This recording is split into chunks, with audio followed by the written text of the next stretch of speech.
Assalamualaikum warahmatullahi wabarakatuh. Ketemu lagi dalam podcast Voltera. Hari ini saya bersama mahasiswa hebat gitu. Nah, mereka adalah juara pemilihan mahasiswa berprestasi Filmapres Voltera tahun 2025.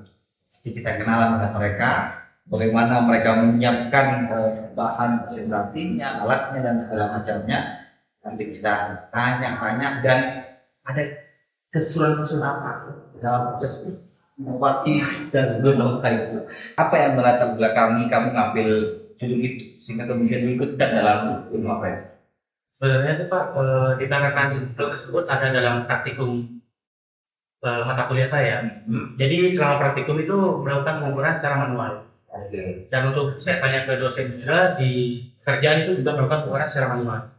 Dengan latar belakang tersebut, saya ingin membuat yang sistem otomatis. Jadi secara real time 24 jam itu dapat terukur. Apa sih itu benar-benar? Kalau kita nggak bingung gitu ya.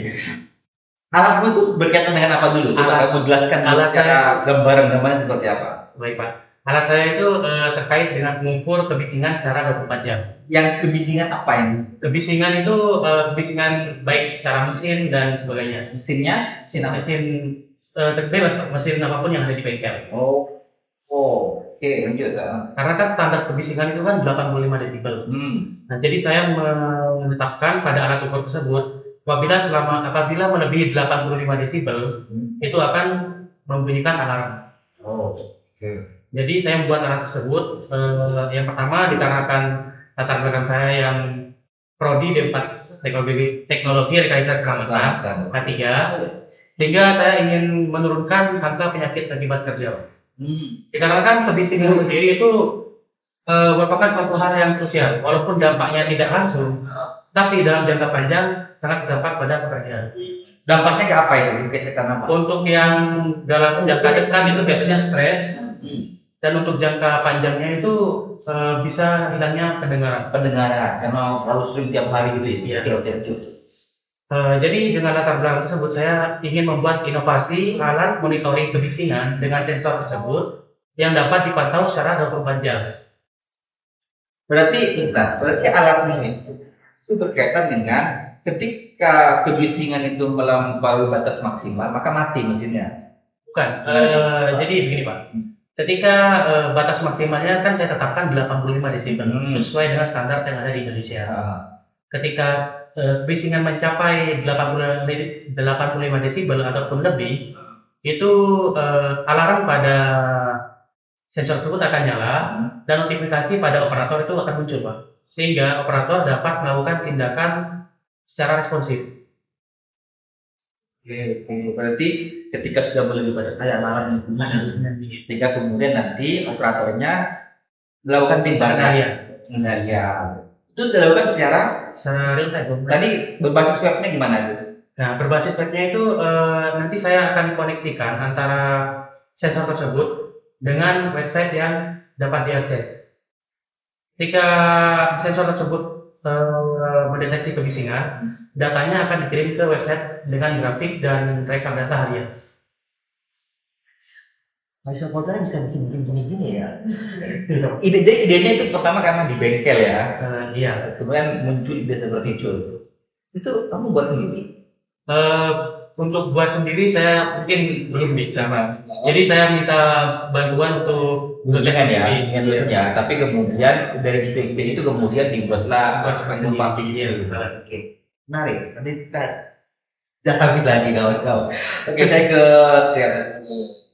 juara kedua, ketiga, juara 2, juara 3, juara 3. Perempuan, keren, lagi teknik listrik industri, jurusan teknologi elektronik. Apa kemarin inovasi yang kamu tampilkan waktu ikut lomba itu? Untuk inovasi saya sendiri itu ada inovasi pembangkit listrik hybrid Pak. Jadi panel surya ini diintegrasikan sama generator magnet untuk pulau Sasel. Fungsinya ini agar memasok listrik itu selama 24 jam terus terjangkau sama handal. Kan bentar, saya potong nih. Sebelum jauh kamu menjelaskan ini itu latar belakang mengambil itu apa dulu? Mesti kan dari suatu problem dan persoalan nih, kayak melihat misalnya di masyarakat, di kampus, atau dalam keseharian itu melihat suatu persoalan sehingga muncul ide ini. Nah, apa yang menyebabkan kamu muncul itu? Tanggalnya sendiri ini pertamanya kelompok saya itu ingin mengikuti PKM. Salah satunya ada jalur ini yayasan futuristik. Nah di situ kami ingin membuat kembali Pak. Lalu setelah liburan, sebenarnya nggak spesifik Pak untuk daerah. Lalu sepupu saya waktu liburan itu main Pak. Terus beliau KKN di salah satu pulau yang katanya itu limitnya sangat terbatas. Jadi aktivitas itu sangat dibatasi. Malam itu nggak boleh keluar sama sekali Pak. Nggak ada musik sama sekali.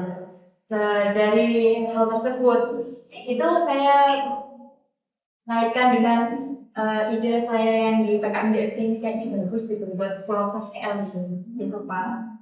Karena Pulau Sasel sendiri itu pakai genset yang pakai bahan bakar Pak yang mahal, terus mengeluarkan emisi yang sangat besar. Itu saya pikir. Apa kemudian manfaatnya? Ketika kamu itu misalnya nih kan tadi apa dengan metode hybrid? Iya hybrid. Apa manfaatnya ke desa tersebut misalnya?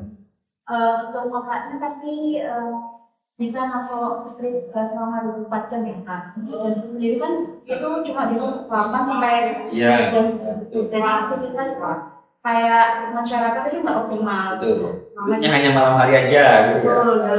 Dan pendidikan dan lain sebagainya pasti jalan. Nah, kalau ada inovasi ini, hybrid ini antara panas surya saat siang hari dan ketika daya itu kurang itu bisa dipasok pakai generator itu secara otomatis. Nah jadi kan kontinuitas itu listriknya. Jadi ya masyarakat bisa mengakses listrik selama 24 jam, terus biaya operasi juga lebih pakai generator kan. Oke, kita sekarang ke yang satu nih. Rahma, Mbak Rahma, apa kemarin inovasi ini sudah spill kan? Pertama mungkin saya mulai dari apa yang melatar belakangi kamu? Enggak dari kesehatan ya, dari perawatan ya tadi. Silakan. Sebenarnya yang melatar belakangi saya mengambil judul tersebut yaitu membuat produk anti jentik nyamuk, di mana saya merasa geli Pak. Jadi pada praktek awal itu praktek di RSUD Sampang ada sebuah kasus yang misalnya sangat melonjak, itu kasus demam berdarah. Dan akhirnya saya sangat ingin juga judul ini saya bawa ke PKM karena waktunya itu kurang buat saya, jadi saya angkat buat Pilpres. Dan saya juga melakukan penelitian di Puskesmas Karangpenan, ternyata juga Puskesmas Karangpenan itu tingkat demam berdarahnya itu tinggi. Sehingga saya punya ide nih Pak untuk bagaimana cara menurunkan angka demam berdarah yang ada di Puskesmas Karangpenan. Sehingga saya melihat juga bahwasanya di Kecamatan Karangpenan itu memiliki buah, yaitu buah pepaya. Karena itu juga bisa membuat suatu bahan produk untuk memberantas jentik. Berarti itu fokus ke jentik nyamuknya ya Kak? Oke. Pepayanya diapain gitu loh? Kayaknya ini kan pepayanya atau daunnya? Bijinya. Biji pepaya, yang hitam-hitam itu. Iya. Oke, diapain itu biji pepaya itu? Dan ada kandungan apa di pepaya? Kenapa bisa kemudian? Berarti itu membunuh jentik nyamuk, jentik ya? Membunuh berarti. Kenapa kok bisa membunuh? Ada kandungan apa di situ? Ada kandungan glufida yang masuk ke kafein dan cairan. Gimana kamu cara mencampurnya gimana Pak? Kalau kamu juga ada cara mencampurnya gimana tuh? Kita ambil dulu buah pepayanya, terus kita keringkan serbuk biji pepayanya dulu. Yang hitam-hitam itu. Iya. Terus kita keringkan Pak selama 2 atau 3 hari. Kita blender haluskan sampai halus dan campur ke tawas. Tawas, oke. Nah, campur kita masukkan ke kantong teh itu sebagai biar tidak Kan itu ada warna hitam kan, tidak mulai dari bawah. Berarti kan sampai ke video. Benar. Oke, lanjut. Terus sudah Pak seperti itu. Terus sudah murah. Ya, tinggal beli. Kamu bentar, pertanyaan kamu kok tahu gitu? Dari mana kamu awal tahu kalau kemudian biji pepaya itu mengandung apa tadi? Nah, mengandung glosida itu dari mana kamu tahu awalnya? Saya sih di Google ya, pertama kali. Karena kan memang kamu kan berkaitan dengan pariwisata. Dan memang menarik kan pepaya kan di desa itu kan banyak dan orang kan hanya memanfaatkan buah pepayanya, bijinya kan kemudian banyak yang dibuang, sehingga dengan metode kamu buat bisa dimanfaatkan dengan baik. Oke, baik. Saya ke kamu lagi. Saya tanya tentang inovasi itu ke depan bagaimana? Ini kan kamu juara 1 nih. Apa kemudian rencanamu dengan inovasi yang kamu buatkan? Ya, saya ingin inovasi berkolaborasi dengan pihak-pihak terkait, yaitu untuk terus meningkatkan inovasi agar donor darah baik di Kecamatan Kebumen maupun di Sampang ataupun di seluruh dunia itu bisa menurun. Oke, bentar, tanya ini. Obat jentik kan banyak dijual di mana-mana nih. Apa yang membedakan obat jentik yang kamu buat itu dengan yang ada di pasar sekarang? Nah, untuk itu kan secara alami Pak, mudah dibuat, juga tidak menggunakan uang terlalu banyak seperti itu. Dan obatnya tidak ini Pak, tidak terlalu Tidak, karena dari anak. Iya Pak, secara alami gitu. Iya. Pernah coba? Pernah Pak. Dan mati jentik-jentiknya. Pernah mati. Tapi hanya fokus ke jentik aja. Jentik aja. Siap, oke. Saya ke kamu ke Triana. Mbak Triana, apa juga sama pertanyaannya?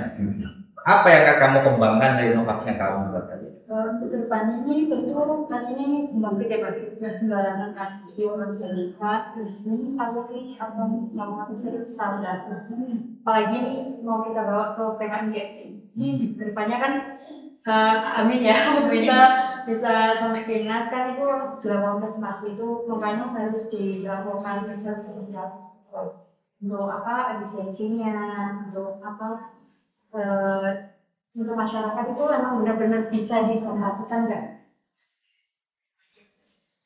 Dan kedepannya juga saya insya Allah saya ajarkan ke bisnis kan dari Pak kayak di luar itu visi SOE.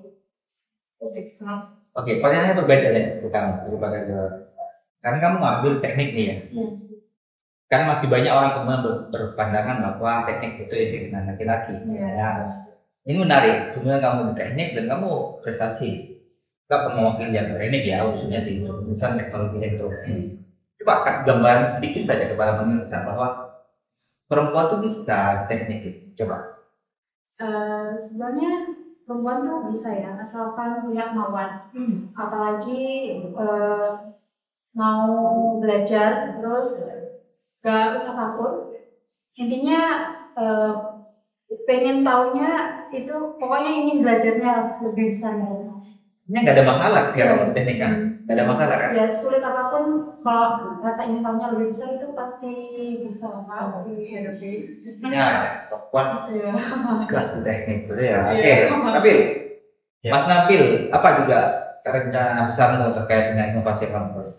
Untuk rencana kedepannya sih Pak, dikarenakan alat saya itu saat ini untuk penyimpanan datanya itu masih selama 7 hari dan juga untuk analisis datanya itu masih secara manual.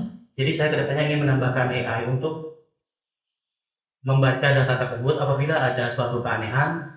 Jadi AI tersebut langsung merekap untuk keanehan pada tanggal segini dan ini, dan rekap bulanan juga langsung pada AI tersebut. Jadi untuk operator tinggal mengakses data yang ada sehingga dapat melihat apakah terjadi sebuah kemisingan pada hari-hari tertentu. Dikarenakan sensor tersebut dapat memonitor secara 24 jam. Tadi ya, kalian waktunya pantas ya mereka ini. Baru 1, 2, 3. Oke, sekarang saya mau kalian belajar. Kenapa? Nabil dulu, sebagai juara 2. Kenapa kamu layak jadi juara 2 teman? Saya nih Pak, ini menurut pendapat pribadi Iya, saya. iya, saya ini tanya menurut pendapatmu. Dikarenakan seperti ini Pak, kemarin itu tahu saya yang pada tahap presentasi untuk yang membawa prototype itu hanya beberapa saja. Salah satunya adalah saya. Jadi dikarenakan saya juga memahami tentang konsep halal tersebut dan dampaknya untuk masyarakat itu bagaimana, dan itu implementasi dari SDGs berapa, itu sudah secara jelas. Jadi menurut saya itu menjadi poin penting dalam presentasi kemarin, Pak. Ya, apa yang kamu layak dapat juara 2? Iya. Oke. Triana, apa yang bikin kamu layak dapat juara 3 depan? Menyisihkan kontestan-kontestan yang lain. Ya mungkin ya itu Pak, sama yang ada mungkin itu bermanfaat ya sisinya itu mungkin itu. Terus saya juga mengikuti pedoman yang ada di Rumahres bahwa menggunakan dana SDGs Sesuai dengan tema yang Iya, ada ya. Oke. Oh iya, bentar. Triana, aku dapat informasi kemarin sebelum lomba pagi itu ada insiden. Insiden apa itu coba? Saya dengar katanya ada kejadian, tapi kamu tetap mau ikut presentasi gitu. Iya. Gimana kita coba? Singkat. Kan kemarin itu saya dapat Oke. Nah, lalu saya di situ jalannya beda. Saya kan dari rumah itu harus pakai kendaraan. Oke. Di situ ada jamin mepet, saya dulu Pak. Dan ini saya untuk pintu kendaraan itu sambil megang HP gitu. Karena setelah teman nelpon gitu di kecepatan, akhirnya saya tutup dan secara nggak sengaja HP itu jatuh ke bannya si kendaraan ya. Nah, secara Kamu ambil? iya, ambil Pak. Dan HP gitu ya Pak. Iya. Ambil. Dan ternyata Mobilnya jalan. mobilnya jalan. Kena tangannya. Iya Pak. Luka berarti kemarin. Iya. Tapi langsung ditangani kan? Iya. Sama perawat Poltera di kliniknya Poltera ya. Karena ini kemudian ikut tadi tetap. Iya. Tapi nggak apa-apa kliniknya hari ini aman. Itu untuk saya kemarin sempat kaget kan ya. Salut artinya dalam situasi yang kemudian ada insiden seperti itu, tapi kamu tetap mau presentasi itu menurutku menunjukkan bahwa itu mental. Iya. Itu mental yang memang harus dipunya oleh manusia Poltera. Pantang mundur sebelum perang. Oke, saya lebih masuk kemudian sekarang juara 1, juara 2, juara 3. Coba sekarang beri motivasi kepada mahasiswa yang lain, dan pastikan kampus kan jadi barometer untuk mahasiswa yang lain. Saya pengen seperti Rahma, saya pengen seperti Triana, saya pengen seperti Nabil. Nah sekarang beri motivasi kepada baik adik-adik tingkatmu maupun mahasiswa yang Poltera. Apa tipsnya biar kamu bisa mencapai jadi untuk berprestasi di Poltera? Untuk motivasinya tersendiri, untuk diri saya sendiri itu teman-teman harus memiliki prinsip hidup terlebih dahulu. Kalau prinsip saya itu kegagalan yang sesungguhnya ketika aku tidak mau mencobanya. Di mana artinya itu Pak, ketika ada peluang emas itu harus saya benar-benar mencoba. Kalau semisal saya tidak mencoba itu artinya saya gagal. Mending mencoba meskipun gagal gitu Pak. Lalu terapkan kepada diri teman-teman yaitu rasa percaya diri yang tinggi, kemauan yang tinggi untuk menjadi dan saya ini juga Pak pada awal tahun 2004 Poltera. pada awal tahun 2024 masuk Poltera. ya Pak, Oke. sudah Pak, Sudah Poltera. iya, Kenapa tahun 2024 kenapa? itu saya terbenak pikiran saya Pak bahwa saya saya ingin menjadi mahasiswa yang tidak biasa-biasa saja. Oh, oke, sudah tertanam ya. Iya. Gitu, iya. Saya memiliki niat memberikan kontribusi positif kepada Volterra. Ah. Mau tidak mau, saya mendisiplinkan diri, berkomitmen mencari pengalaman. Bagaimana caranya saya membawa nama baik Volterra seperti itu. Ya, artinya ini sudah harus yakin bekerja keras. Ya, prinsip itu teman-teman perlu di kehidupan kita. Baik ketika ada badai yang melanda kita itu, kita pasti kokoh dengan pendirian kita. Oke, mantap. Oke, Pak ini ya, coba kasih tips buat anak-anak kita, teman-teman kamu. Oke. Kalau motivasi dari saya Iya, itu betul. sama ya,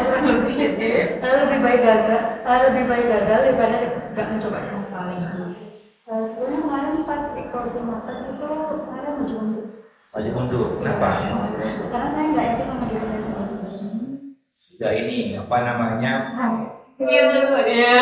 Ragu duluan. Iya Pak. Iya soalnya bergantung sama persiapan, sama saya juga persiapan. Oke, tipsnya apa sih? Maksudnya mungkin saya bisa membagi waktu nih, nggak tahu apa gitu coba berpegang kepada teman-teman. Kalau saya sebenarnya kurang terstruktur ya, cuma saya tuh tahu mana yang prioritas. Apa mungkin?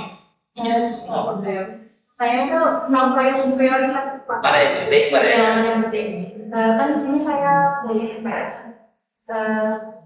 Saya di sini kan untuk ini mbak ini. Jadi sebelum saya melakukan semua hal itu, jadi saya harus menyelesaikan semua tugas kuliah terlebih dahulu. Kompetisi dan lain sebagainya itu saya bisa menanggung. Makanya kuliah yang prioritas dan bisa membedakan mana yang Dua itu saya gas. ambil kasih tips biar pakai mau ambil. Untuk tipsnya kurang lebih sama seperti yang lain Pak. Jadi saya untuk membagi antara mana pekerjaan kuliah, organisasi dan untuk kompetisi juga harus pintar bagi waktu Pak. Oke. Jadi untuk prioritas itu lebih mementingkan untuk tugas kuliah. Malah saya juga sudah menjelang semester akhir, juga mengurus masalah magang, UTT dan sebagainya. Jadi saya untuk mengerjakan alat saya mengerjakannya itu di waktu luang. Jadi telah mengerjakan juga dan sebagainya. Artinya tidak mengganggu kuliah. Benar Pak. Ini sebenarnya sih tergantung dari niat kita juga sih Pak. Walaupun kita dapat membagi waktu, kalau kita sudah kurang minat lah untuk mengikuti hal tersebut, kita juga tidak akan mengerjakannya. Oke. Benar ya, dari tiga anak ini kita dapat ngambil 3 poin motivasi dan tips dalam proses perkuliahan. Pertama, tanamkan dalam diri kalian tentang cita-cita besar di benak kalian. Kedua, sangat punya skala prioritas. Yang penting mereka pintar-pintar buat lengkap ini, pantas mereka juara 1, 2, dan 3. Ternyata udah klop gitu ya. Oke, baik teman-teman, kita masuk ke segmen terakhir. Kita masuk di fakta atau mitos. Oke, baik, kita di fakta atau mitos ya teman-teman. Nanti kalian tinggal jawab aja serentak gitu ya. Serentak. Fakta. Oke. Iya. Tengah aja, oke ya. Saya yang bacakan, kalau tinggal jawab. Jujur aja jawabannya. Oke, saya baca. Mahasiswa Volterra hanya berasal dari Madura. Ta atau mitos? Mitos. Oke, karena banyak ya orang kita ya dari luar ya. Oke. Yang kedua, pendidikan di Volterra lebih banyak praktek daripada teori. Fakta atau mitos? Oke, karena kita operasi, prakteknya banyak ya. Oke. Pertanyaan ketiga, mahasiswa Volterra tidak memiliki kegiatan organisasi. Fakta atau mitos? Mitos. Berarti banyak ya, ada BEM, ada UKM, ada HIMA, ya ada apa science community, KM-nya dan lain sebagainya. Oke. Keempat, mahasiswa Volterra sering terlibat dalam proyek industri nyata. Fakta atau mitos? Fakta. Ya, karena kita banyak juga pekerjaan-pekerjaan yang berkaitan langsung dengan industri. Bahkan teknologi-teknologi yang dihasilkan oleh mahasiswa Poltera maupun dosen itu adalah teknologi yang dibutuhkan oleh masyarakat. Ya. Oke, dan industri.